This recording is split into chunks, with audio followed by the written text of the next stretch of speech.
like sucking, but I ain't gay. Legit bad podcast. Fuck those honkies. Welcome to Costco. I love you. He really knows how to suck a wiener.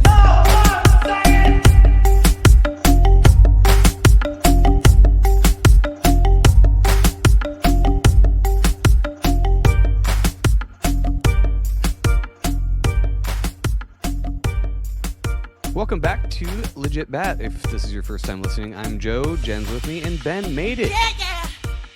First time in a week and a half, maybe? Ben was a little busy last week. He had his kids and spring break and all the fun stuff that goes along with that. But he's back. He's back in a big way, like Midnight Mike would say. We've talked to Mario before. This is our guest. Our guest is Mario Garza from Symbolic Studies. And we had him on, I want to say about a year and a half ago. And I don't even recall what our conversation was about. Like I was telling you before the show, I could go back and check. But, so we're gonna get into some eclipse stuff because he's got kind of a different take instead of the normal things everybody's been talking about. All the regular shit we talked about, I think, on the last show and probably the show before that. Everybody's been sick of it, I'm sure by now, and we're all gonna die Monday, so who cares? But he's got a different, take on it with his knowledge of symbology. So why don't you just start off with reintroducing yourself to any new listeners out there and what you do over at Symbolic Studies. Yeah, for sure. So my project, as you said, is called Symbolic Studies. My site is symbolicstudies.com. What I do is essentially the project started off as me following each astrological sign during the sign itself and creating content around that, around each sign. At first, I was developing a poster series around each sign. I've been a graphic designer for a long time, so over 20 years now at this point.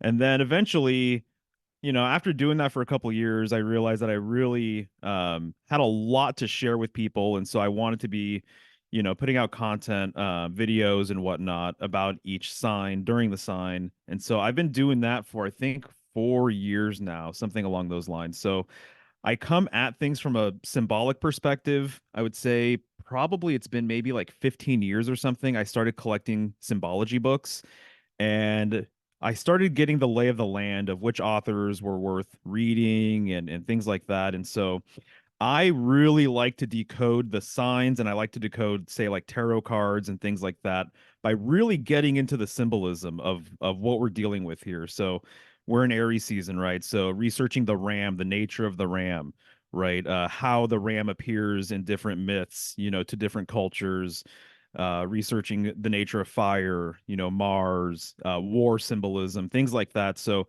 that's pretty much my bag, is decoding symbolism by the associated symbols that, each sign is associated with and the various correspondences, that relate to that and everything else. So that's pretty much my thing, but I'm really starting to branch out and get interested in other symbolism outside of astrology, and that's kind of, some of what I want to talk about today. So even astrology, right? It's a solar based system. It's based on the path of the sun, the ecliptic. This is really interesting. One of the things that I'm kind of coming across right now, sort of my main research rabbit hole these days, is really tracking these three great ages, these three great symbolic ages. And so to me, it appears that we live in a very solarized world. The sun kind of reigns. The sun is kind of the king symbol, I think, in today's age. This was preceded by a lunar age, and then that was preceded by, there's different names for the earliest age, but some people refer to it as the primordial tradition, the polar tradition, the northern tradition.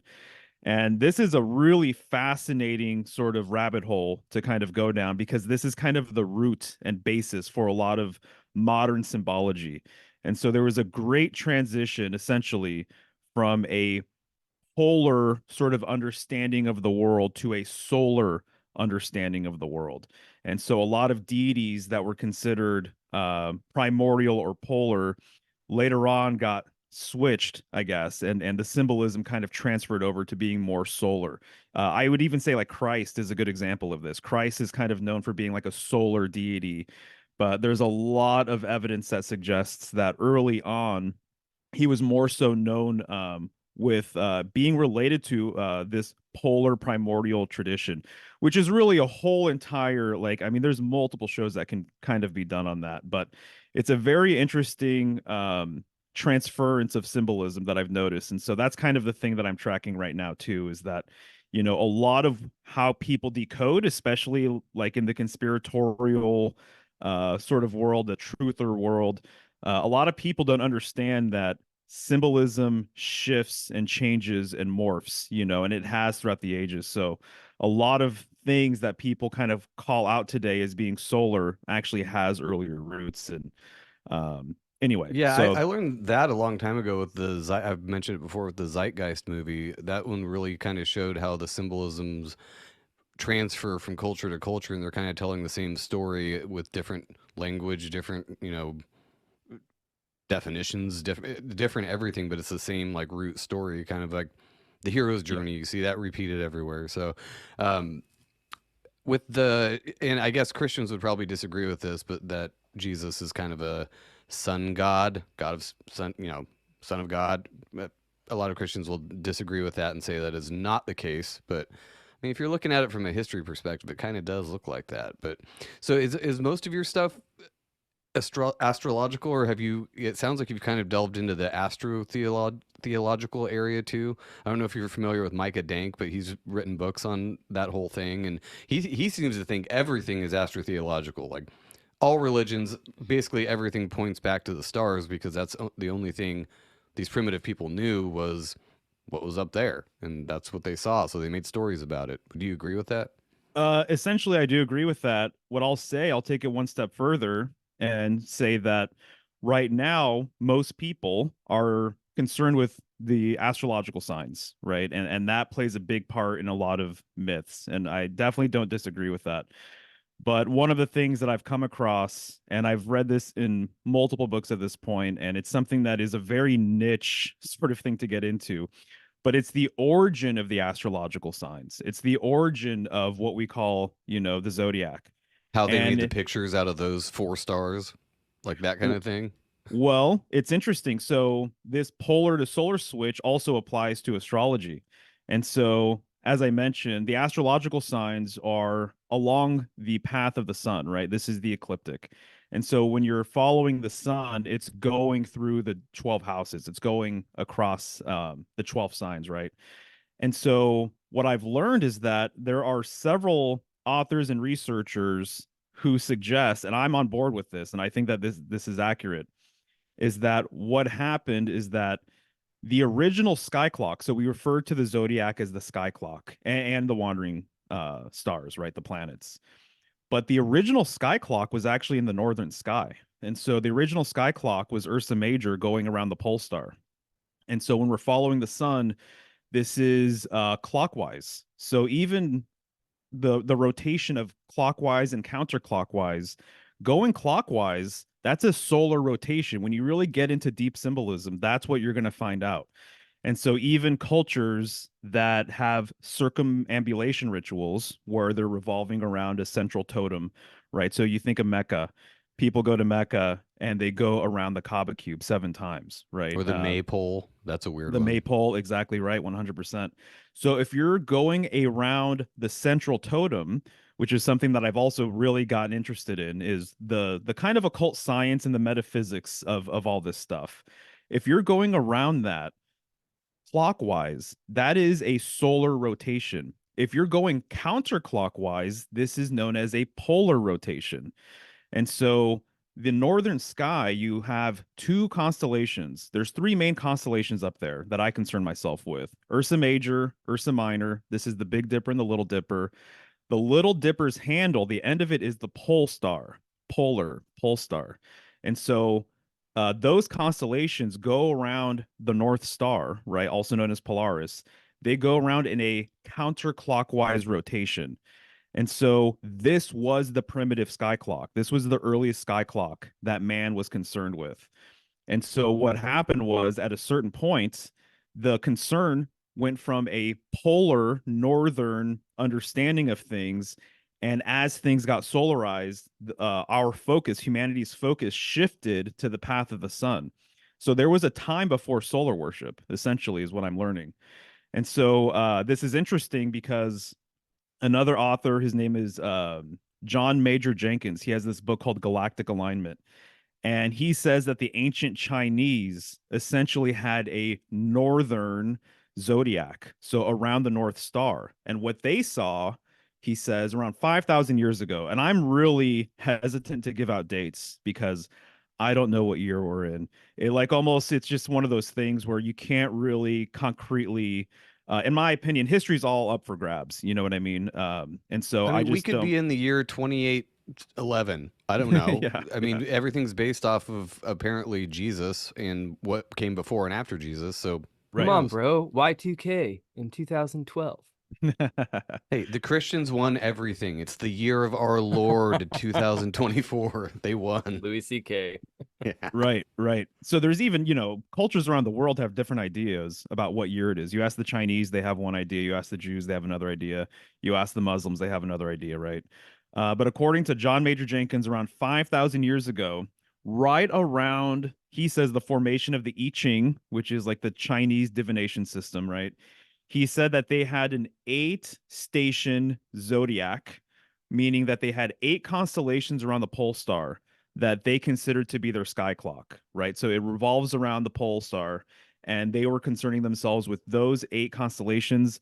This is interesting because he says that each constellation corresponded with a different trigram in the I Ching system. So if you study the I Ching, there's 64 hexagrams. Those hexagrams are made up of 8 trigrams that are stacked on top of each other. Each trigram is made up of 3 lines, either yin or yang. And he said at some point over the ages, when the world became more solar, when people started concerning themselves with more solar symbolism than anything else, they shifted their sky clock, they shifted their zodiac from the 8 constellations in the north, and they basically transferred those constellations to the ecliptic, the path of the sun, and then they added 4 more constellations, giving them a zodiac. And so there's like 3 or 4 authors, I'm sure there's more, that I've been reading that suggest that astrology, the signs we know, the 12 signs of the zodiac, come from the north. There's a northern correspondence to this. And so, again, there's a whole metaphysical sort of aspect to all of this. And it's probably worth getting into just the whole entire concept or the dynamic that all of the stars in the heavens revolve around one star. They revolve around the pole star, except the wandering stars, right? And so if you take a time lapse photo and you look at the north, you're going to see a streak of stars around the pole star. And so that star symbolically has been known as the hub of the wheel of heaven, essentially, that the heavens has been compared to a wheel for such a long time, and that the center point in that wheel is the hub of this great sort of cyclical dynamic of what's going on up there. And so the pole star has a relationship with the North Pole, right? And the pole that extends from the North Pole to the pole star, if you want to look into it, this is a rabbit hole that I've been down for years now, but it's the gift that keeps on giving with symbolism. It's referred to as the world axis.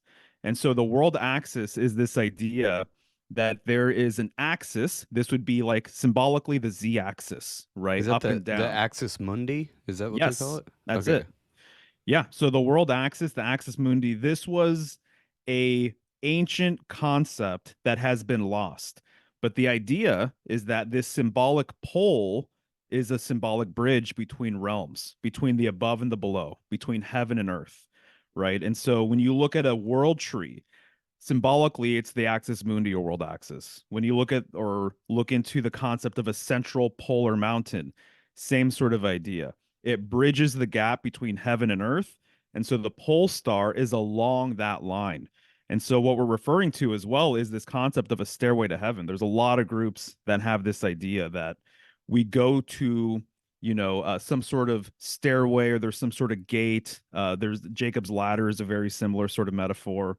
Pillar symbolism is very much related to all of this, that there is essentially a pathway to the heavens, and a lot of cultures have essentially said that it's at the north, but this is this idea is that there is a center to the universe and there's a center to Earth.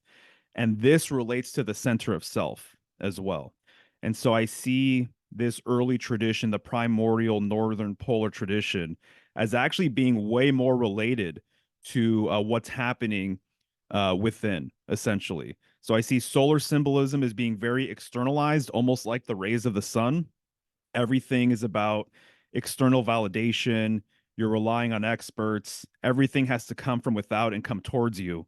Versus in the polar tradition, there was way more of a focus of kind of what was happening locally, what was happening within, things of that sort. So, like I said, it's a whole entire science. There's many aspects to all of this. But I think that astrology does have a northern origin. And this gets into center symbolism. So if you look into the center, everything emanates from the center and returns to the center. So not unlike a Taurus field.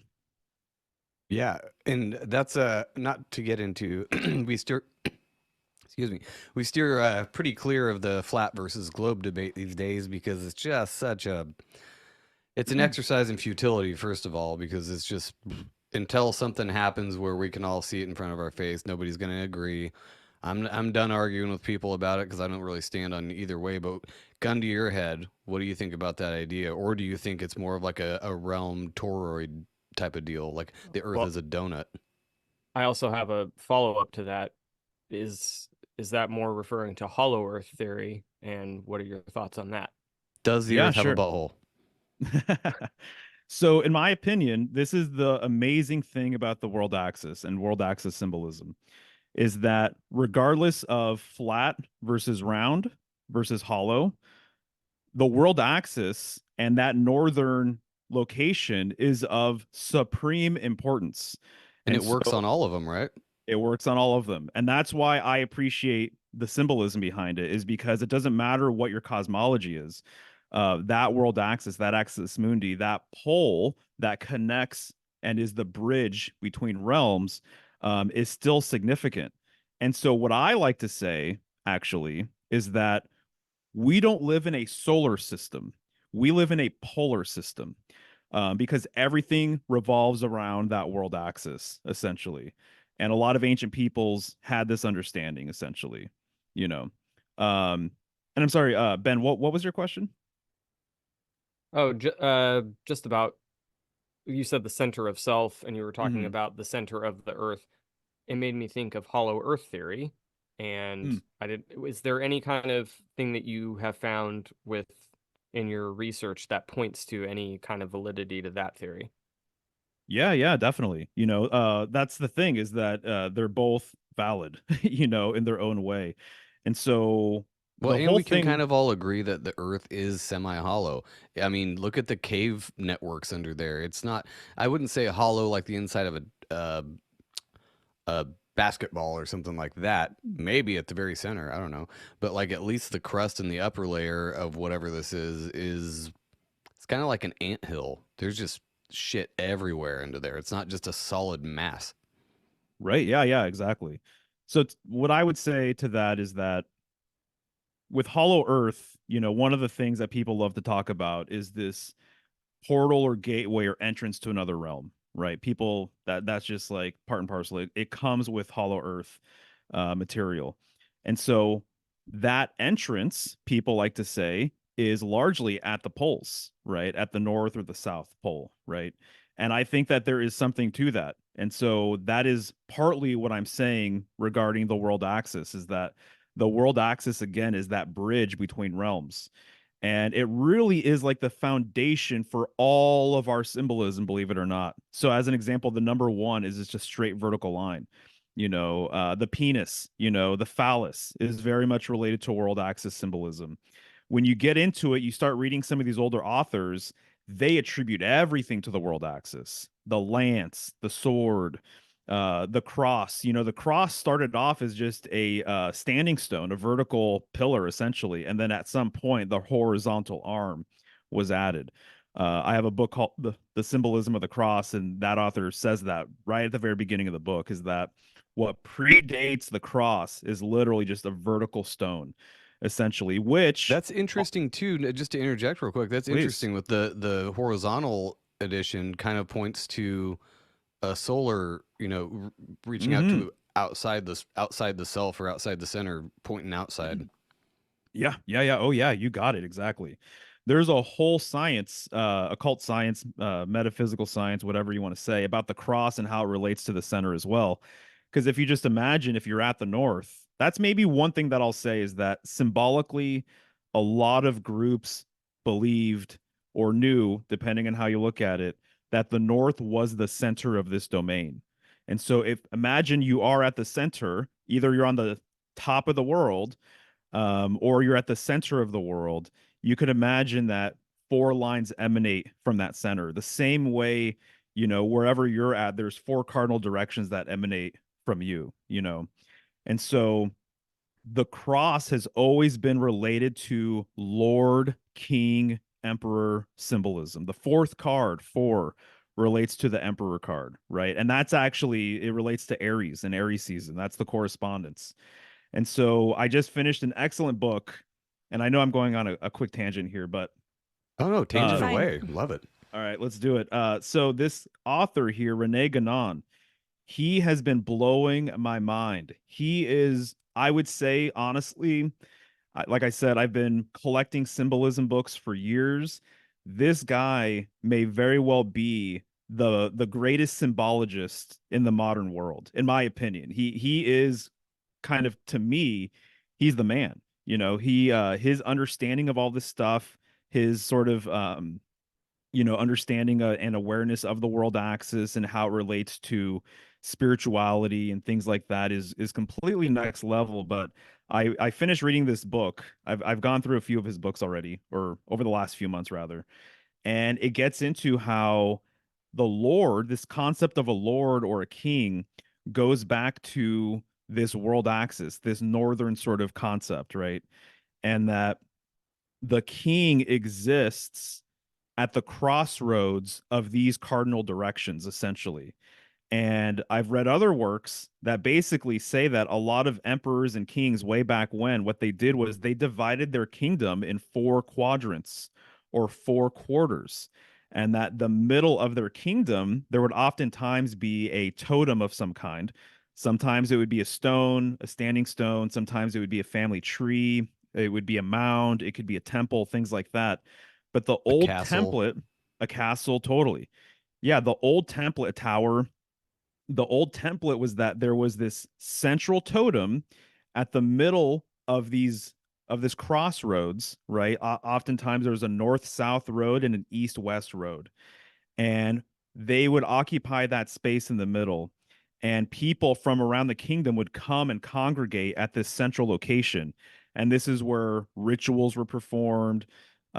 When people say someone is drawn and quartered, this has a reference to the four quarters of that location. Oftentimes, too, there was like a ringland sort of dynamic. Everything, it was like concentric rings, basically. So, Lord of the Rings, Lord of the Ringlands, right? The idea that they were mirroring was that essentially what they were kind of, I would say, mimicking is that they were mirroring the North. And so the Northern concept, the origins of humanity coming from the North, is something that a lot of different groups have talked about, right? Some people think paradise or Eden existed at the North. There's the idea of four rivers emanating, from Eden. It's exactly like what I'm referring to, the North, South, East, and West sort of directions of that central location. And so they had this central location. If you looked at it from an aerial view, there was this large cross. They occupied the center point. And so they believed that, their word, their law, what they wanted to happen in their kingdom would emanate from that center location, almost like ripples or something like that, right? That from the center location, you would have this energy, or you would have whatever it is that they were trying to put forth emanate throughout the kingdom. But they divided the kingdom into these four different sections. And so if you're in the middle of the kingdom, in the middle of that cross, you are essentially what binds and links all of the four quarters together. and that central location in the middle of the cross was the transcendental point. This would be the z-axis. So you would have the x-axis and y-axis, and then you'd have the z-axis that would actually be 3D. This is mirroring the northern concept, the world axis concept. And so this is also mirroring the heavens as well, with the pole star being in the middle and the heavens being divided into quarters. And that's how a lot of astrology is done, basically, right? So we have 4 main elements, we have 12 signs, so 3 signs per element, right? And so there's crosses in the heavens. So there's the fixed cross and mutable cross and things like that. And so the idea has always been, if it's good enough for the heavens, it's good enough for us. So this central totem concept was also how they created their home. And so a lot of older homes were circular in nature, and they had that hearth right in the middle. They had that sacred fire in the middle. I've literally read in certain books that some native groups, they literally consider that central fire to be the North Star, and that the circular hut, right, or the teepee was mirroring the cosmos. And so people had a more circular idea of the cosmos with a dot in the middle. This is the circumpunct. This is the symbol for the sun. I think the symbol for the sun at one point was actually more of a polar northern symbol, actually. And then it got transferred over to being more of a solar symbol. And so what ancient peoples used to do was they had an understanding of the heavens and of the cosmos, and they were trying to mirror that on Earth. And so you could say that the Lord or the King has a northern polar sort of correspondence. And like I said, Rene Guénon, he really gets into all of this. Like, he completely breaks this all down with older kings and emperors and how they saw the heavens, how they saw the world. And they basically believed that, hey, again, if this is good enough for the gods and good enough for what's happening above us in the stars, then we should probably mirror it down below. You can't pay, more respect than that, essentially. Does he get, or do you get into, or does that dude get into the angle of sorrow? So sorry, I've heard a lot of that with the 90-degree angles and the way that our houses are built now and most architecture, and it's Yeah. squares. It's nothing but 90-degree angles everywhere you look, and it's called the angle of sorrow because it's just kind of like, man, like a prison, And the more, I guess even the old architecture would still have a lot of 90-degree angles. It's kind of hard to not do that, but there was also a lot more, circular or wavy or flowy architecture. Have you got into that at all? Yeah, a bit for sure. Some of the symbolism related to the square, it's always related to foundations, and it's always related to stability and things like that. But it also, kind of the shadow of it is that it's sort of like a container that you can't escape out of. It's like something like a prison. So there's even like a cult symbolism where they utilize a double square. So it's like 2 squares stacked on top of each other that overlap, almost like a Vesica Pisces, but instead of circles, it's a square. And so if you do that, you're just going to create more 90-degree angles, right? And so I think that's absolutely a thing. Even I have a buddy. Have you guys ever talked to Christopher Topher? Or sorry, I Christopher Gardner. No, I don't think so. Topher Gardner. He builds circular homes. He builds dome homes, Oh, and he nice. is incredible, dude. He knows his shit with all of that stuff. So I've heard him talk at length, about the circular nature of like the dome home and everything else. And he's built them, like in Costa Rica and here in the US and things like that. But he said, like, as an example, that there was a dome home that they had worked on. He had to come back to the US. I can't remember the situation, but nobody had been in that home or in that space for a really, really long time. And then he visited it again after however many months or years. And he was expecting things to kind of actually be a little dustier and things like that, because nobody was occupying that space. And he was amazed at how clear it felt, essentially. And The when you're feng creating, shui. yeah, and the dome itself, it doesn't allow for cobwebs, as an example, the same way, the angle of sorrows does. So if you just have a cube home, basically, you're going to collect dust. You're probably going to have cobwebs, things like that. With a dome home, Everything, it keeps this sort of like there's a flow to it essentially, and you're really honoring, honestly, the ancient cosmology that people used to have. And so the dome is the home. Even look at the letter D, the capital letter D. It's just a sideways dome. It's pretty interesting, right? And so that was the old cosmology, that there was a firmament, and it was not unlike a dome, and then the bottom portion of it was flat. And so that world axis would be a symbolic vertical line, between the top of the dome and the bottom portion. So I see that you're Interesting. Yeah, there so you I'm go. trying to pull up does he build stuff that looks like this for the audio listeners? I just googled dome homes. So does it Not look anything like quite this? this extravagant, I would say. Oh yeah, Um, these but are billionaire dome homes. some of these are really, really nice. But I mean, honestly, the idea is really essentially the same. And so this also gets into arch symbolism, and this gets into royal arch symbolism, like Freemasonic royal arch masonry. And so the dome really is an amazing shape for a lot of different reasons. I would love to live in a dome home.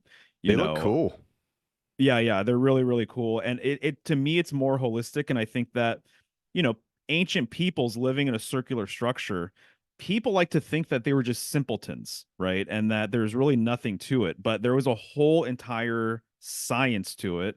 The same way living in a squared rectangular home, there's a science behind that too, but it's not necessarily good. It doesn't allow for flow, It might be more so complicated, but who's saying that's better? I heard somebody argue that with the architecture from like the so-called Dark Ages, where you have these elaborate cathedrals and all these buildings that you can't. I mean, you see some of the architecture now, and you're like, you get paid to do that? I could have probably done that. I heard somebody arguing. They're like, this is way more technical and advanced, and all the circuitry and all the blah blah blah that goes into it. I'm like, well, you're assuming that's a good thing. A lot of these right. old buildings are probably a lot better for you, almost like health, like you said, holistic. Like the building itself is actually more healthy for you than going into the World Trade Center. Bad joke, but that was not good for a lot of people's health, and they were square. Well, I'm just saying. I got a question for you on this then, because Joe, that same kind of concept, they've talked about the magnetic properties of pyramids. Obviously, pyramids are not domes. What They're is? not Because 90 I know that degrees though either. Well, I guess the no, bottom would be. that's true. They're not. They don't. They're not 90 degrees. Most of them. Uh, but that makes me then want to ask you, because pyramids for a long time have been associated with astronomy, whether it be all three in Giza and the shafts pointing to different stars and this, that, and the other. Do you feel like that was later on? That was already after kind of the degradation of the holistic part of it, or what's your opinion on that? Yeah, as far as the timeline of things, I can't really say. But what I will say though is that the pyramid is related to, my research of what I'm getting into with this polar tradition, basically, because really at the end of the day, you know what a pyramid is. And I don't hear this mentioned too often. Maybe it's obvious to you guys, but it's a mountain. And so the pyramid is essentially a mountain. And so when you get into mountain symbolism, you learn that a lot of cultures around the world had their sacred mountain. It was their holy mountain. And so it's no different than any other world axis symbol. It bridges the gap between heaven and earth. And so when you walk up a mountain, you're getting closer to God symbolically, right? You're getting closer to the heavens, right? And then once you get to the top of the mountain, you now have a new perspective that's 3D, or excuse me, 360 degrees all around you, right? And so it gives you this new vantage point. And so the mountain has long been associated also with like transformation and things like that. And so Wasn't there to actually me, a mountain of transfiguration in the Bible? Like literally? right, yeah. And Was so that a lot was of that a groups, thing? I mean, yeah, basically, I would say. I don't know if it was literally called that, but most I cultures think have like it's think that either might be a translation error. Probably, or just my stupid brain. But Because sorry, Mario, keep going. I know that Mount Sinai was obviously a big story with transformation with Moses host leading the exactly. Oh people no, out maybe I and was out. thinking of the transfiguration of Christ was on a mountain or something. I don't know. something like that. Well, yeah, Gotcha. because they go to the Mount of Golgotha when that happens. So I understand 100% what you're saying with that, because it would almost make me think then that your dome was possibly a pyramid in one of your cultures. You also have the Temple Mount I don't know if I'm in coming through or not. Jerusalem, right? You know, which where you have the Dome of the Rock. And So we all know they're worshiping the right God, so we can rely on that. yeah, exactly. So just briefly, I want to mention that there is this idea that there is a central mountain, a central tree, a world tree, something along these lines, a stairway to heaven sort of idea, and that humanity comes from the north, returns to the north. And this is really fascinating because there's a lot of people right now, actually, Christians, who are starting to integrate northern symbolism into sort of their framework of things. So if people want to look into that, you can look into Millennial Kingdom sort of information. And so people think that they're like some Christians are actually trying to go to the North Pole. You don't need to do that, in my opinion. But a lot of Christians now, online at least, have this sort of northern polar kind of idea that they're bringing into the fold for them. So that kind of blew my mind because I pay attention to all this stuff. But That's fair, because even like we had, who was it? I don't remember. I think was it David Weiss? When we got the apps and stuff for the flat Earth talk that we had when we had him on. Yeah, that was him. Yeah. What blew our minds was how he tied it into biblical Christianity. Joe and I were raised in that. That was never anything that we had heard. And it was the Right. first time that I saw somebody who was a flat earther be like, oh no, the reason why they don't want you to know this is because that's God's, that's God's canvas, and they want to suppress the word of God, which is no offense to him when he lost me, because I'm like, well, then that goes back to the blind faith thing, and I can't do that either. But I've seen a lot more with that, whether it be online or in the discussions that we've had, that a lot of things that were considered either pagan or taboo have now been really bred in with a lot of kind of offshoot Christian sects. No, Right. and I love what you said real quick about going to the North Pole physically. That was actually going to be where I was going to segue into, is if the Axis Mundi is a metaphysical thing, or if there's some literality to it. Like if you were to actually go there, do you see Santa Claus or do you see a fucking ladder? And now we're going to go see Jesus. And I want to ask about the South at some point Yeah. in this conversation, please. But go ahead, The Earth's carry on. butthole. with That their always questions. comes up. Yeah, exactly. And it's totally relevant and valid to talk about for sure. Right. So just real quick, what I was going to say is that every pilgrimage location symbolically is mirroring the origin of humanity. And so whether you're going to the Kaaba Cube, whether you're going to Jerusalem or somewhere else, there's usually that sacred totem. The Kaaba Cube is basically emblematic of the central mountain, basically. You know, some people refer to it as the lodestone as well, Rupus Negra. And so there's this idea that there's this magnetic stone at the north, this black stone, black rock. And so the Kaaba cube is kind of that same sort of interface. And the circumambulation usually comes along with that sacred sort of location idea. And so every pilgrim, when they're going to their holy land, when they're going to the Holy of Holies, their sacred land, symbolically, they are interfacing with this original northern concept. Rene Guénon refers to these as secondary locations. There's a principal location that would be at the north, and there's secondary locations. So they're just paying homage to the original location. So the fact that some people want to go there now as a kind of a spiritual kind of quest makes so much sense, because that's really what all pilgrims do anyway. You know, they're symbolically going to the Holy Land. And if this is a hollow earth sort of thing, there is a hole at the north. And when there's a pole, you will find a hole. I used to say this all the time, but poles and holes. Symbolically, poles and holes really explain a lot symbolically, you know, and you'll start noticing it all over the place, right? I think But you when- actually mentioned that on the first time we talked. That sounds familiar now. Poles and holes. Poles and holes, man. Yeah, Yep. exactly. Boner. It reminds me a People lot have of said, the Bach saga symbology too. yes, exactly right. They started in the north and their language rippled. Like it's a lot of what you're talking about. I haven't researched it in depth or anything, but we've listened to a lot of people talk about it. I don't want to derail you, but just as an aside, a thought I had about Please. compasses with when you're talking about the magnetic, the black rock or whatever at the north. I'm sure there's a scientific explanation, but like if the Earth is a rotating sphere and what causes gravity is, blah blah blah, why do compasses point towards the north and not the south? Right? Yeah, exactly. No, it's a great question for sure. And there Like is a why? magnetic property Yeah. at the north. That's why we have the aurora borealis. And so my understanding is that the aurora borealis phenomenon at the north literally has to do with the magnetosphere around Earth, whatever shape you want to view that as. But there is a magnetic field around Earth. And if you look into normie science, they acknowledge the magnetosphere, right? So, and it looks like a torus field, So if you're going by the ball Earth model, it's literally like a torus field around Earth, which means that there is an opening at the top, just like a torus field. And so that opening at the top, symbolically, the Egyptians referred to as the cusp of an opening, and that it was the cusp of the horn of a bull.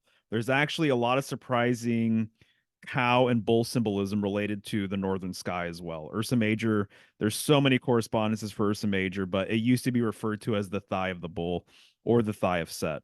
And so their idea was that our souls ascend to the north and go out that opening. We have the aurora borealis because the magnetics up at the north are different, and it's because of there's an opening essentially with our magnetic field. So so there's something to be said about all of that for sure.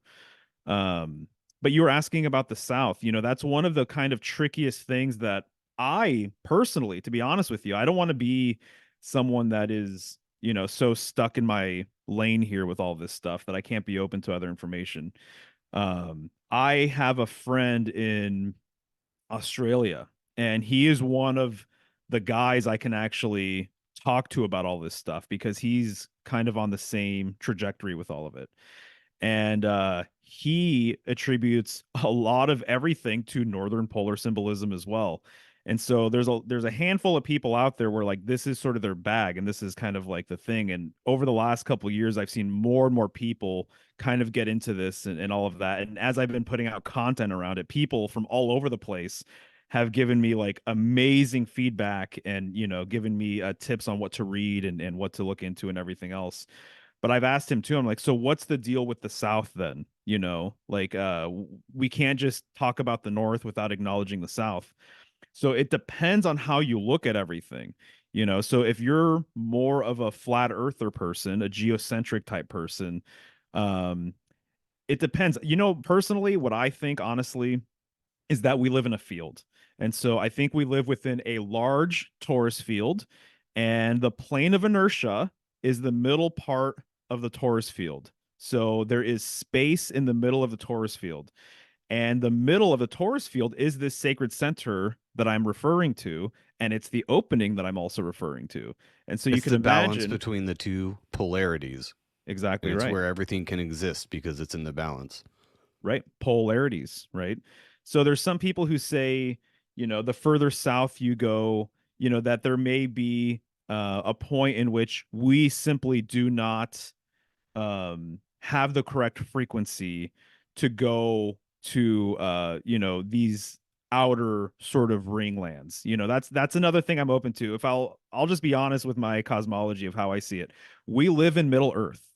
So there's more land in the interior and there's more land in the exterior. But we're somewhere in the middle, basically. What people have said is that as you get closer towards the center, it's more like Eden, it's more like a paradise. And as you go further out, it's actually kind of more Saturnian. It's heavier, it's more dense, it's even more ancient, people have said. So I think we live kind of like almost like what I was talking about with the emperors and kings. I think we kind of live in a ringland system essentially, and we're That somewhere in the goes. middle. Are you familiar with Nos Confunden? He's a dude on Instagram, and he's done, I think, YouTube stuff or whatever. But he makes these maps, and they're not based on anything as far as I know. It's just an interesting thought experiment to look at them. And he's basically the same kind of idea where it's concentric circles, like ripples, Hmm. and those are different, for lack of a better word, dimensions. And I don't know if you can go through the barrier to get to those, at least with your physical body. But he does these different like thought experiments where there's like ripples of all these different, and I mean, it is kind of based on flat Earth model, but you get the idea, and it could be many torus fields all piled on top of each other. There's multiverse right there too. I mean, there's so many different ways to think about it, and it's to see it on a picture is really, it kind of helps your dumb, simian brain to kind of think about it differently. Right, right. Yeah, that's how I see it. I see it as a nested toroidal system. So if you imagine nested toroids, they all have the same center. And so this would be the world axis, or the cosmic axis, right? That kind of bridges the gap between everything. So that's how I perceive it. Even when I see the circle dot, the circle with the dot right there in the middle, I'm almost of the opinion that that's the most accurate map we can kind of go by. That's And a so, Freemasonic symbol too. The circle within the dot. I mean, that's all over the place. yep, absolutely. It's called the Godhead, a bunch of other things. But I'm personally kind of where you guys are at. It's like I just know it's not what we've been taught, essentially, Right. and so I can't And it really. seems like it's something that they came up with, they came up with as a way to explain what's going on, because they're like, most people cannot even wrap their fucking heads around what it actually is. So I go back and forth between, oh, it's an intentional deception for whatever reason. I still haven't figured that one out. I don't know. I Or feel like it's just a they're dumbing down. overcomplicating it It's because like, there's so much science behind our spinning ball and the universe. There's so much. But if it's so simple as there's heaven, it's right there. This is how everything works. that's kind of what I was going for with the architecture too. Is they're like, look, this is so much more complex, and it's like, is that better though? Wouldn't it be better just to have a dome house? Like what? Well, I don't know. the other thing is Depends too on is what they that want for us. I think that you're right on there with it being intentional because again, they didn't even start teaching whatever, uh, Heliocentric. heliocentric. Thank you. They didn't start teaching that until the late 1800s. But according to them, the reason why part of why they figured that out was because of Columbus thinking he was going to India and then landing on American shores 400 years earlier. So it's like the whole teaching globe is like 130 years old versus the rest of time of teaching flat earth. Now, obviously, as things pick up and you start to learn, yeah, you got to change the fucking material. But I'm right there with you on thinking that it's a ploy. There's a reason why it's being taught what it is. And I'm always going back and forth in that for the very reason that you had that guy comment on our page about the sniper bullet and the Coriolis Coriolis. Yeah, Mhm. and he's like, he basically said like, no, this is something that they teach. I've been a part of this. There's a reason why. Because if the Earth is spinning the way that they're saying a globe does, that lines up perfectly with shots having to take that into the calculation. So I get the arguments on both sides, and I come right back to what you just said. It's just not what we're told, and I don't know what the fuck that is. Right. Yeah, exactly. I think a lot of this has to do with to me the main debate is spin. What's spinning? Are the heavens spinning or is Earth spinning? And that's kind of been the flip, basically, is that they've convinced us now that the Earth is spinning. So if the Earth is spinning, then there's all of this stuff, all of this math, all this science that kind of has to create this spin so that it makes sense on paper. 66,000 miles an hour. Don't forget that. Yeah, exactly right, 100%. So I think in large part, it's very simple. It has to do with spin. I'll give this quick story. I don't know if I mentioned it last time, but it absolutely blew my mind when flat Earth stuff started coming out of the woodwork. I read Eric Dubé's first book, a PDF, in 2014. He had just come out with this PDF, 200 proofs of a flat Earth, and I was reading his blog before he even mentioned flat earth at all, and when he came out with this book, I was like, what? I'm like, this is nuts, but I paid for it, I downloaded it, and I read it on the way to India, of all places, And it was interesting to be in a plane and reading that book and being next to the window and just having this new sort of way of looking at things. I'm like, damn, man, it does look pretty flat out there. And it kind of, it kind of looks almost like, I almost felt like I was in a big like terrarium or aquarium or something like that. And we landed and we got to Mumbai, and Indian people are very interested in Westerners, and just kind of like they'll literally ask you like how much money do you make a year and stuff like that.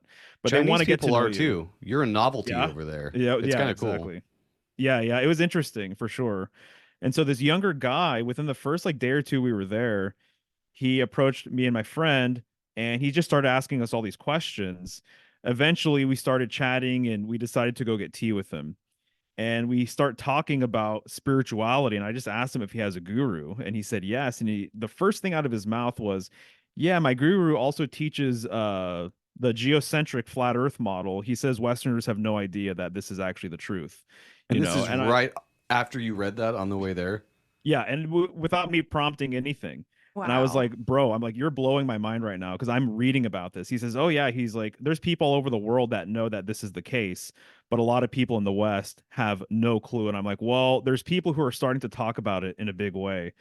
Um, I And have a you're buddy. ostracized and made fun of, and that's Oh, fine, yeah. whatever. Oh, yeah. Yeah. Oh, yeah. Totally. I have a buddy who I just helped film I guess a little documentary series with, and he hired me to do it. And so he's kind of like a client friend, but he's been a flat earther since the 90s. And so he has old books and he has like old maps, and he knew the lay of the land back then in the 90s. And he's an Orthodox Christian, like he's a Russian Orthodox Christian.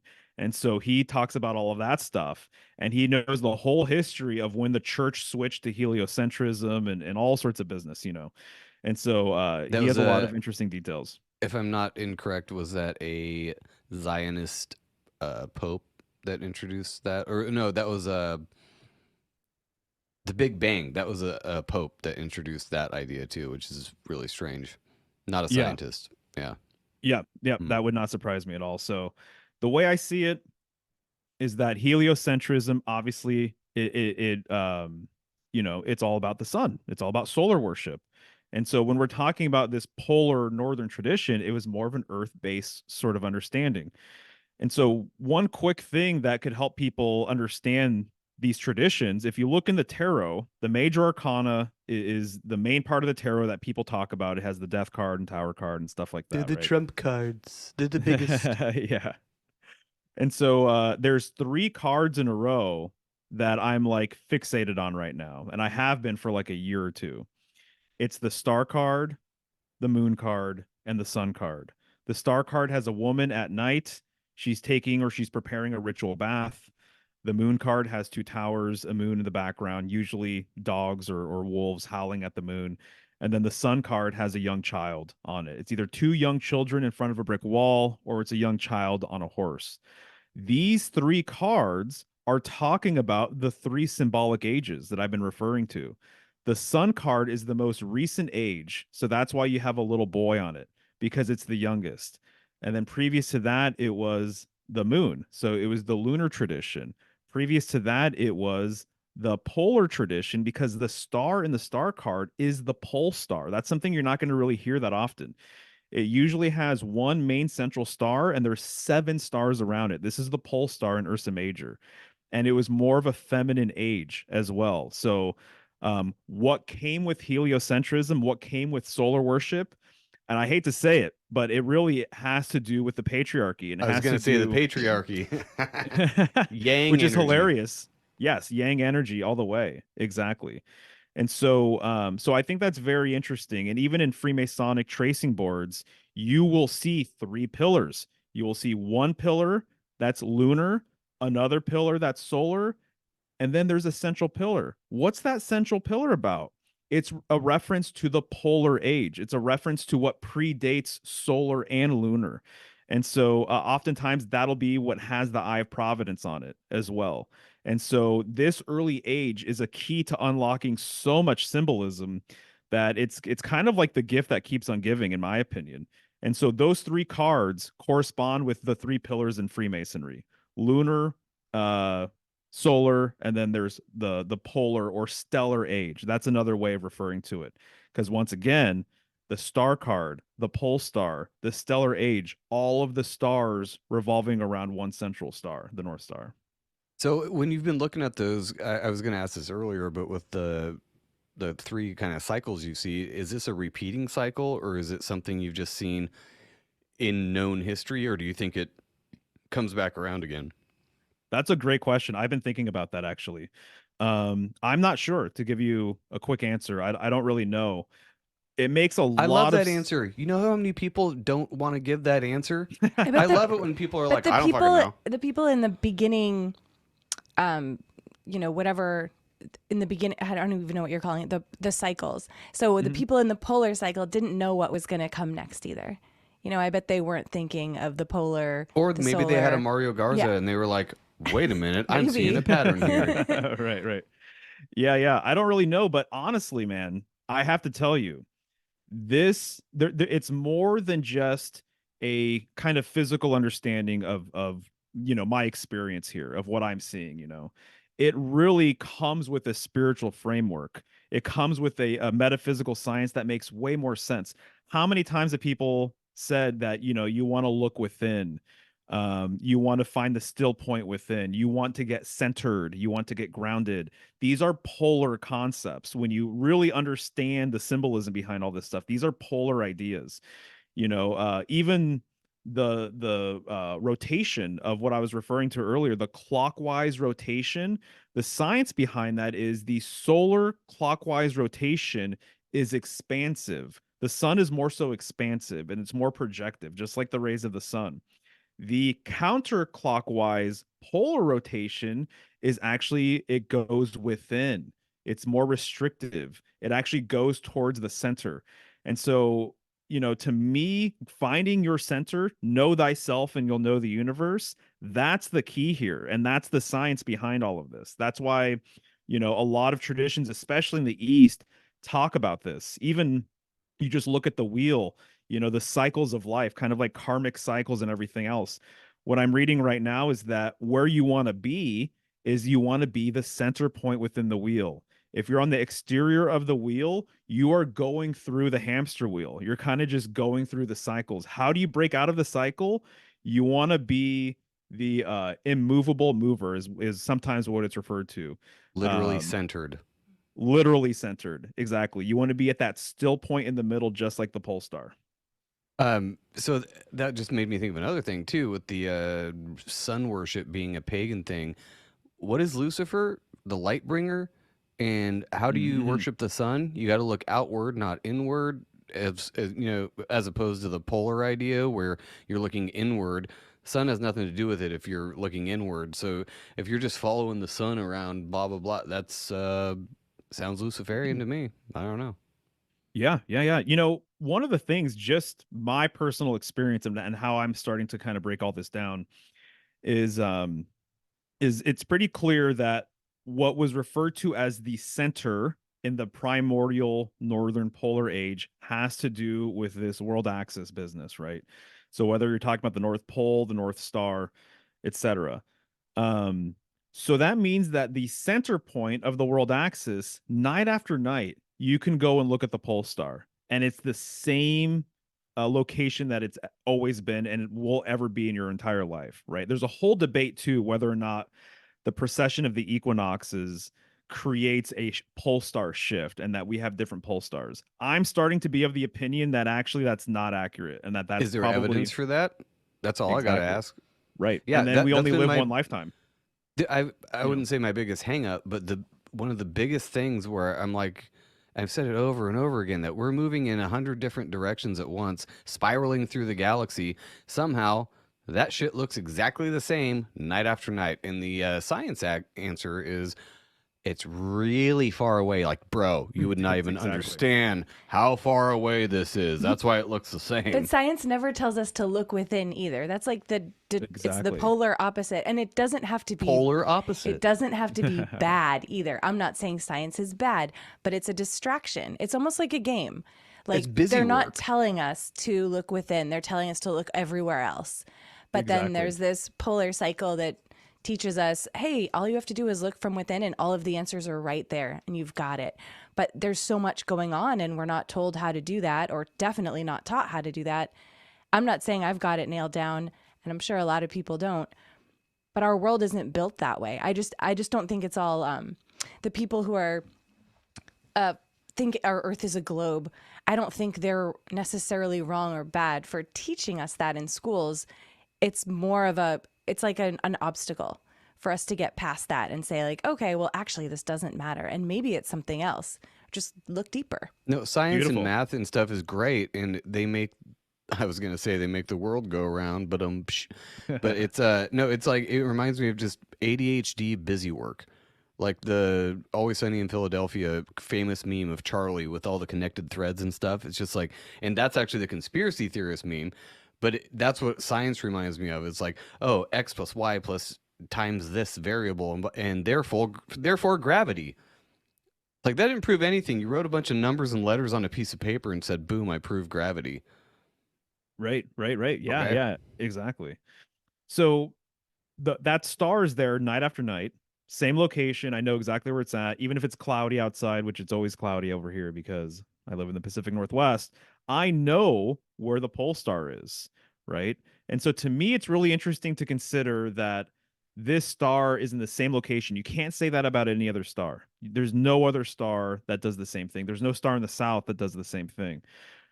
The sun, so just imagine going outside looking at the pole star. Now imagine paying attention to the sun, right? You know, you have to have your head on a swivel. It rises in the east, sets in the west. So I'm looking around, it goes up, and then it comes back down, then it goes underneath the earth. You know, there's all these myths about it going to the underworld and it kind of having a battle with the moon and things like that. But your head has to be on a swivel, so you have to be constantly looking at the sun. And so what Rene Guénon says essentially is that, and we have some differences. He was born in the late 1800s, died in the 50s. We have differences, but his symbolic awareness is really truly next level. But what he says is that the last golden age, and what we're living through now, the dark ages, he says the difference between the golden age and the current dark age, he's completely against modernity as well.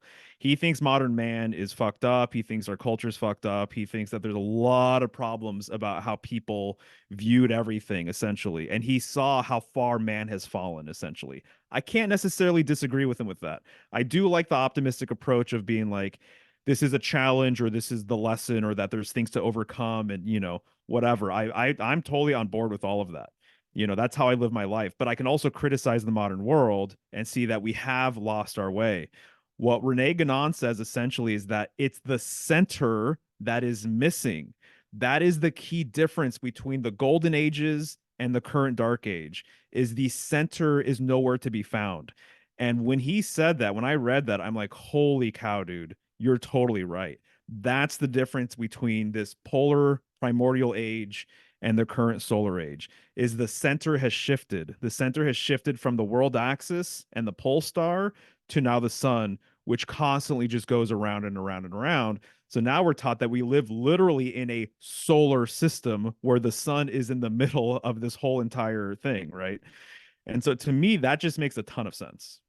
Yeah, and I mean, like, metaphorically, it makes a lot of sense too, because when you're saying you lost your center or nobody's centered, and if they're outward projecting like that, like you said, from our vantage point, the sun is just doing all kinds of crazy shit.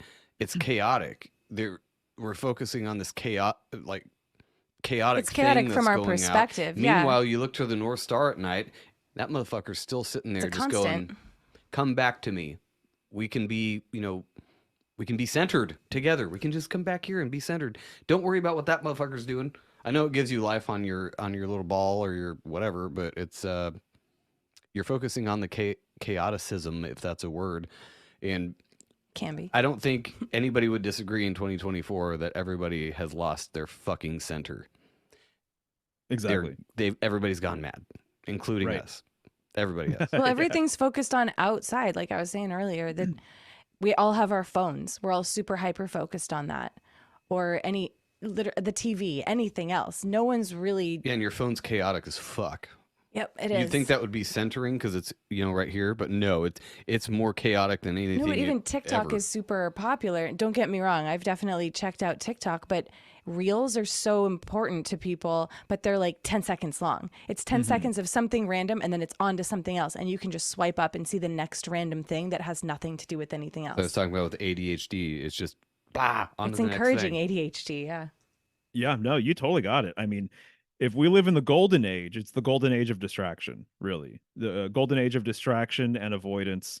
And so just It's the anything golden to age fill for that void. somebody, but not normal humans, I don't think. Yeah, people even brag about, we see the memes all the time of, someone knocked on my door today and I just hid and waited until they went away. And don't get me wrong again, I've definitely been that person, but why are we so opposed to talking to other humans?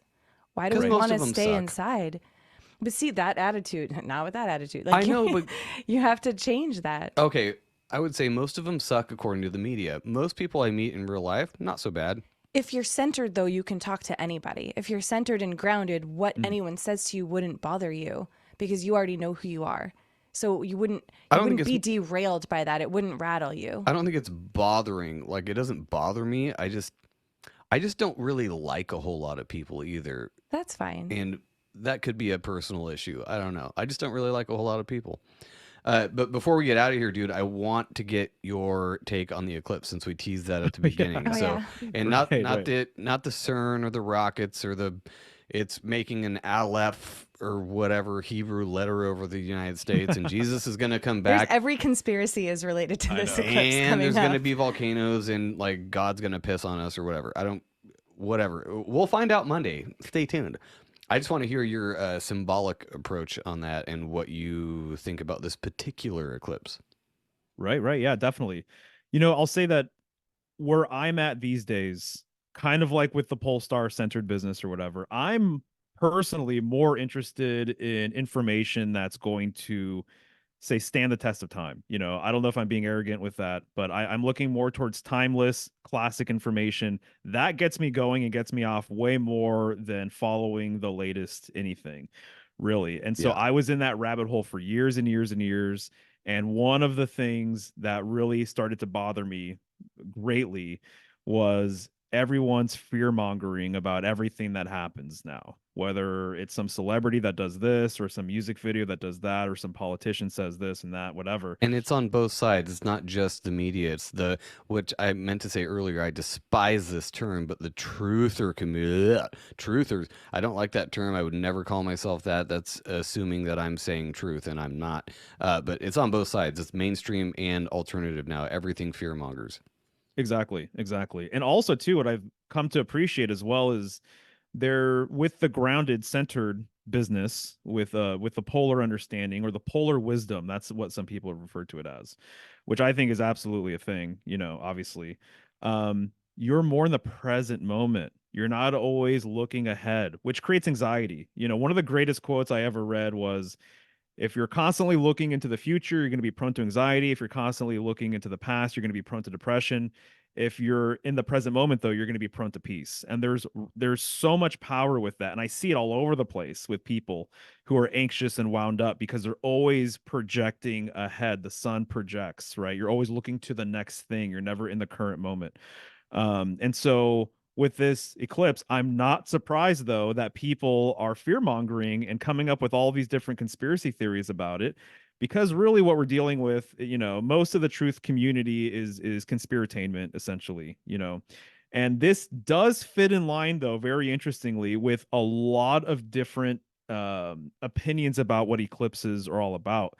Because if you think about it, if we live in a solarized world, and this is subliminal, this isn't, people don't overtly talk about this. I mean, they do. They don't overtly consider the sun. They just wake up, do their thing, whatever. But the sun is being eclipsed. So this means that the yin is eclipsing the yang. That, of course, is a very disturbing thing for a lot of people if you live in a heliocentric solar-based system, because what they're saying is that the center is being hidden. And I really think that there's something to be said about the feminine always being kind of like the hidden hand in a lot of ways. You know, a lot of people like to say, or it you know, has been said that it's a man's world. The way I look at it is, it is a Behind man's every world. great man is a great woman. Boom. Sounds like There- an eclipse, right? Yes. So if we That's live her in a just man's reminding world, him. She's like, not today, bitch. Yes, right, exactly. If we live in a man's world, I like to say that we live in a feminine universe. You know, I came from mother, I came from a womb, as did everybody here. I think that childbirth is even symbolically, I think that there's a metaphor for the birth of the cosmos, meaning that man came from woman, which is why in Christianity it's inverted, right? So I think it's interesting that a lot of different groups had this idea that eclipses were bad and that it was like this chaotic nature, kind of symbolically eating or overtaking, you know, obscuring the masculine sort of presence, the light, basically. But I wonder though, because I've been looking in my symbolism books, and there's all these examples of people fearing the eclipse, staying inside, considering it a bad omen, and all these other types of things. But it makes me wonder if this is more of a solarized sort of perspective, that these people, even though they're ancient, you know, according to like how long we live, you know, that they're ancient peoples based on, you know, when we're living right now and how long we live for. But I wonder if in the primordial age, I wonder if in the polar northern age, if eclipses weren't bad omens, you know, that actually they maybe had more of a reverence for this sort of thing. So it seems like they're either highly undesirable, or that there's even, you know, some cultures did favor them to a certain degree. But more than anything, I'm just not into, you know, a lot of people projecting what's going to happen with this, because so many times people in the conspiracy world will say this event's going to do this and that event's going to do that, and then the date comes and goes and nothing happens. But nobody reviews their predictions, and nobody goes back and says, hey, you know what, I kind of messed up on that one, I wasn't really right. But it gets clicks and it gets views, so that's just sort of the world we live in. There's so many more people who are doing that now, which is shocking, because back in the day there'd be a couple and we would just rip on them and make fun of them, like that one guy on YouTube who said the end of the world was coming on this day. Now there's like 100,000 people who are making claims that aren't going to come true at all. And Well, anybody with a phone now can make predictions and put shit on YouTube. So it's just like parsing through all of that is madness. well, there's no accountability anymore, because no one cares. They're just going to scroll past it, or they won't get likes. That's it. Okay. That's not so bad. You're not going to be shamed forever because everyone else said it too. There's too many people saying this bullshit information. Yeah, and I like your outlook on it, talking about looking at older knowledge and older, like, repeatable cycle patterns and all that stuff. That's kind of where I'm at, where it's I like to think of it as zooming out. So instead of being focused on this one little gear that spins and makes this other gear spin, you zoom out and notice that it's a pocket watch, and you can see all the gears moving together, and they all move, and then it repeats the same thing over and over again. So if you can zoom out and just look at the history like that, it makes it a little bit easier to understand, I guess. Not that you can predict what's going to happen or that you're omniscient or know what's going on, but it kind of gives you, you know, that center, that piece where you're like, I can just watch the cogs spin. I don't have to be a part of it. I can just watch them do their thing. Now it's 6 o'clock. Okay. Right. Yeah, exactly. There's a whole thing with being the mover of the wheel, being that center point that allows things to kind of move all around you, but you're just kind of observing from this, you know, other vantage point. You're not necessarily in the mix with other people getting up in arms about this, that, and the other thing. Yeah, and to a large degree, everybody is the center of their own world. And Absolutely. you're kind of watching the world spin around you like a big fucking clock. So stop getting Absolutely. involved with all the stupid shit. Do you think Biden's going to win? Oh, sorry. Don't care. No, don't give a shit. Right. Sorry. Right. Yep. Exactly. Well, dude, thank you so much for coming on. Ben, how was your poop? Was it a good poop? Oh, good. I'm glad that's on there. It was good. Yep, pretty solid. Quick, nice and easy. You had best unfuck yourself. Well, happy I'm for you, glad dude. that. That's dude, good. And to be fair, my shit is literally out there. I had to stop in the middle of a show one time to go take a dump, so it's not a big This deal. was such a good show. How are you devolving it into was. poop? I can edit it out. Okay. Well, dude, thank you so much. We will have you on again sooner rather than later because I forgot how amazing these talks can be because you know your shit and you know what you're talking about way more than we do. Is there any other plugs you want to get out there before we get out of here? You know what?